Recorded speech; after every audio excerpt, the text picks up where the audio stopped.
Bienvenue à l'émission La Bible à 100%. La Bible à 100%, une émission qui commence avec la Bible.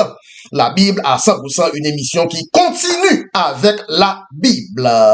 La thématique d'aujourd'hui sera intitulée Les 20 différences entre l'Adam de la Genèse chapitre 2 et l'Adam de la Genèse chapitre 3.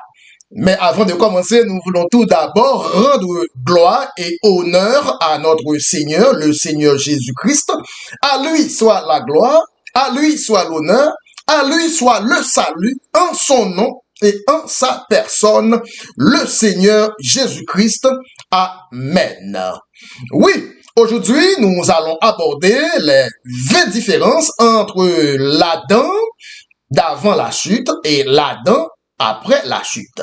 20 différences entre l'Adam de la Genèse chapitre 2 et l'Adam de la Genèse chapitre 3. Verset de base, nous allons lire Genèse 2, verset 17. Genèse 2, verset 17. Mais tu ne mangeras pas de l'arbre de la connaissance du bien et du mal, car le jour où tu en mangeras, tu mourras. Ça, c'était avant la chute. Maintenant, nous allons lire Genèse 3, verset 19. Après la chute maintenant. Genèse 3, verset 19. Après la chute, c'est à la sueur de ton visage que tu mangeras du pain jusqu'à ce que tu retournes dans la terre d'où tu as été pris, car tu es poussière, et tu retourneras dans la poussière. En d'autres mots, l'homme sur terre est divisé en deux phases. Il y a une première phase de l'homme avant la chute et une deuxième phase de l'homme après la chute. L'homme d'avant la chute pas gain même curriculum vitae avec l'homme après la chute. L'homme d'avant la chute n'a pas le même curriculum vitae d'avec l'homme après la chute. Et en comparaison, l'Adam d'avant la chute n'a pas le même profil avec l'Adam après la chute. L'Adam avant la chute n'a pas les mêmes attributions avec l'Adam après la chute. Pour le moment présent, l'Adam que nous sommes aujourd'hui n'est pas le même avec l'Adam que nous étions avant la chute.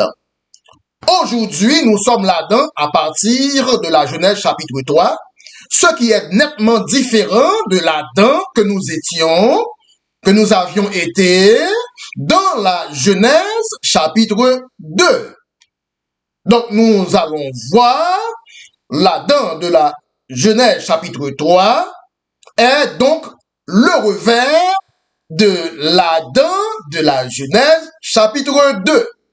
Car, à partir de la Genèse chapitre 3, l'homme a désobéi. À partir de la Genèse chapitre 3, l'homme a commencé à perdre tout ce qu'il était dans la Genèse chapitre 2. À partir de la Genèse chapitre 3, l'Adam de la Genèse chapitre 3 ne possède plus les mêmes caractéristiques avec l'Adam de la Genèse chapitre 2. Donc, il nous faut donc voir le curriculum vitae des deux Adams, l'Adam avant la chute, et ensuite, il nous faut voir le curriculum vitae de l'Adam après la chute. C'est ainsi que nous allons voir le curriculum vitae de l'Adam de la Genèse chapitre 2 en comparaison avec le curriculum vitae de l'Adam de la Genèse chapitre 3. Donc, si nous cliquons sur Adam chapitre 2, l'Adam de la Genèse chapitre 2 avait opté pour l'éternité. Cependant, l'Adam de la Genèse chapitre 3 a commencé à opter pour la vanité de préférence. Deuxième différence entre l'Adam d'avant la chute et l'Adam d'après la chute. L'Adam d'avant la chute était plus puissant que les anges, plus puissant que les chérubins, plus puissant que les séraphins. Cependant, l'Adam, après la chute, l'Adam, Genèse chapitre 3, a commencé à être moins puissant que les anges, moins puissant que les chérubins, moins puissant que les séraphins. Troisième différence, l'Adam de la Genèse chapitre 2 était parfait. Cependant, l'Adam de la Genèse chapitre 3 est souillé. Quatrième différence, l'Adam de la Genèse chapitre 2 vivait sa vie quotidienne sur terre selon la volonté absolue de Dieu. Cependant, l'Adam de la Genèse chapitre 3 a commencé à vivre sur la terre selon la volonté permissive de Dieu. Maintenant, différence numéro 5, dans la Genèse chapitre 2, si Adam n'avait pas péché, les femmes d'après croissaient multipliées par l'opération du Saint-Esprit selon la volonté absolue de Dieu. Cependant, dans Genèse chapitre 3, les femmes viennent commencer à croître, multiplier par le rapport sexuel selon la volonté permissive. La volonté permissive de Dieu. Nous commençons à voir la différence là. Maintenant, nous allons traverser dans différence numéro 6. Différence numéro 6, l'homme de la Genèse, chapitre 2, pouvait déplacer les montagnes par la parole de ses lèvres. Par la parole de ses lèvres. Dis à cette montagne, déplace-toi de là, va et jette-toi dans la mer. Cependant, l'homme de la Genèse, chapitre 3, a été condamné à cultiver la terre à la sueur de son front. Oui, le sujet d'aujourd'hui, les 20 différences entre l'Adam de la Genèse chapitre 2 et l'Adam de la Genèse chapitre 3. Maintenant, nous allons passer à la 7e différence. 7e différence, l'homme de la Genèse chapitre 2 était éclairé non seulement par le soleil, mais aussi par la lumière. Par la lumière. Que la lumière soit. Cependant, l'homme de la Genèse, chapitre 3, après la chute, est donc éclairé seulement par le soleil. Par le soleil, seulement par le soleil, et non par la lumière. Maintenant, nous allons voir la 8e différence entre les deux Adams. 8e différence, l'homme de la Genèse chapitre 2 est un homme qui pouvait arrêter le soleil. Soleil, arrête-toi sur Gabaon. Ça, c'est l'homme de la Genèse chapitre 2.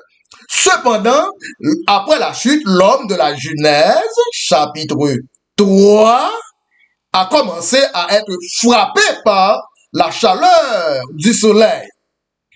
Maintenant, nous allons passer à la 9e différence. 9e différence, l'homme de la Genèse chapitre 2 possédait à la fois la vie de Dieu et le souffle de Dieu. Cependant, après la chute, l'homme de la Genèse chapitre 3 possède seulement le souffle de Dieu, mais dénudé de la vie de Dieu.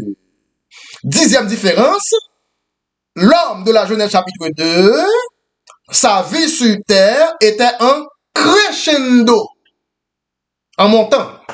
Crescendo veut dire en montant. Cependant, l'homme à partir de la chute, à partir de Genèse chapitre 3, la vie de l'homme sur terre a commencé à être un décrescendo. Décrescendo veut dire on va diminuer. Un décrescendo. Oui. Maintenant, nous allons passer à la 11e différence entre les deux Adams. L'Adam de la Genèse chapitre 2 devait compter ses jours sur terre en des jours de 1000 ans, en des jours de 1000 années. 1000 ans pour un jour. Cependant, après la chute, l'homme de la Genèse chapitre 3 a commencé à compter ses jours sur terre seulement en des jours de 24 heures. Voilà pourquoi l'homme sur terre a bien entendu vécu des jours de 24 heures sur terre. Cependant, jusqu'à nos jours, par contre, aucun homme sur terre qui rive vivre un jour complet de 1000 ans sur terre. Jusqu'ici, jusqu'à nos jours, personne n'a encore expérimenté un jour de 1000 ans sur terre. Donc voilà la condition de l'homme après la chute, la condition de l'homme à partir de Genèse chapitre 3. Car avant Genèse chapitre 3, l'homme devait compter ses jours en des jours de 1000 ans. Cependant, ici, après la chute, nous sommes condamnés à compter nos jours en des jours de 24 heures. Personne ne peut atteindre un jour de 1000 ans. Jusqu'ici, jusqu'à date, jusque-là. Maintenant, nous allons passer à la différence numéro 12. Différence numéro 12 entre les deux Adams. L'Adam de la Genèse, chapitre 2, devait d'abord manger, ensuite travailler. Cependant, après la chute, l'Adam de la Genèse, chapitre 3, devait d'abord travailler à la sueur de son front afin de pouvoir manger. C'est tout à fait le revers. C'est tout à fait le revers. Car dans la Genèse, chapitre 2, avant la chute, on mangeait d'abord, ensuite on travaillait. Cependant, après la chute, Genèse chapitre 3, on doit travailler à la sueur du visage d'abord, et ensuite, afin de pouvoir manger. Maintenant, nous allons passer à la différence numéro 13. 13e différence entre les deux Adams. L'Adam de la Genèse, chapitre 2, savait adorer Dieu chaque jour. Adorer Dieu chaque jour. Mais après la chute, à partir de la Genèse chapitre 3, l'homme a commencé à adorer Dieu seulement une fois par semaine. Seulement une fois par semaine. Maintenant, nous allons passer à la différence numéro 14. 14e différence entre les deux Adams. L'Adam de la Genèse chapitre 2 était important. Cependant, après la chute, Genèse chapitre 3, l'Adam de la Genèse chapitre 3 est devenu impotent. Maintenant, 15e différence. 15e différence, l'homme de la Genèse chapitre 2 était en bonne santé. Cependant, après la chute, l'homme de la Genèse chapitre 3 a commencé à être maladif. Maintenant, 16e différence. L'homme de la Genèse chapitre 2, avant la chute, était un défi. Cependant, après la chute, l'homme de la Genèse chapitre 3 a commencé à être une défaite. Maintenant, nous allons passer à la 17e différence entre les deux Adams. L'homme de la Genèse chapitre 2, avant la chute, était plus puissant que les animaux. Cependant, malheureusement, après la chute, l'homme de la Genèse chapitre 3 a commencé à être moins puissant que les animaux. Maintenant, différence numéro 18. Dans Genèse chapitre 2, c'est lion qui t'a couru pour Adam. C'est tigre qui couru pour Adam. C'est éléphant qui t'est habitué à courir pour Adam. Cependant, à partir de Genèse chapitre 3, après la chute, après le péché, l'homme commençait à courir pour lion. C'est dans Genèse chapitre 3. L'homme commençait à courir pour tigre. C'est dans Genèse chapitre 3. L'homme commençait à courir pour éléphant. Maintenant, nous allons passer à la 19e différence entre l'Adam de la Genèse chapitre 2 et l'Adam de la Genèse chapitre 3. L'Adam de la Genèse chapitre 2, avant la chute, était un prince. Et le prince de toute la nature. Cependant, après la chute, malheureusement, l'homme de la Genèse, chapitre 3, est devenu esclave des éléments de la nature, esclave du vent, esclave de l'inondation, esclave de la chaleur, esclave du froid. Donc maintenant, on est esclave des éléments de la nature. Maintenant, là-dedans que nous sommes aujourd'hui, après la chute, à partir de Genèse chapitre 3, eh bien, cet Adam-là qui est de préférence esclave des éléments de la nature. Maintenant, nous allons arriver à la différence numéro 20. 20e différence. 20e différence. 20e différence, c'est que Adam, l'homme de la Genèse, chapitre 2, avant la chute, était nu et n'en avait point honte. Cependant, après la chute, l'homme avait honte même de sa propre nudité. Honte même de sa propre nudité. Voilà, c'était une vue très détaillée sur les 20 différences entre le curriculum vitae de l'Adam de la Genèse chapitre 2 et le curriculum vitae de l'Adam après la chute de la Genèse chapitre 3. Et comme toujours avec vous, l'émission La Bible à 100%, une école biblique qui aborde surtout les yotas de la Bible, surtout les points les plus difficiles de la Bible. Voilà, c'est la fin de cette édition et rendez-vous pour une prochaine table ronde avec la Bible à 100%, avec votre très humble et très simple frère, le frère Bruno. Et sur ce, nous voulons remercier le Seigneur pour ce temps d'études bibliques avec vous et je vous dis à bientôt et à tantôt, à la prochaine. Que Dieu vous bénisse. Bye bye.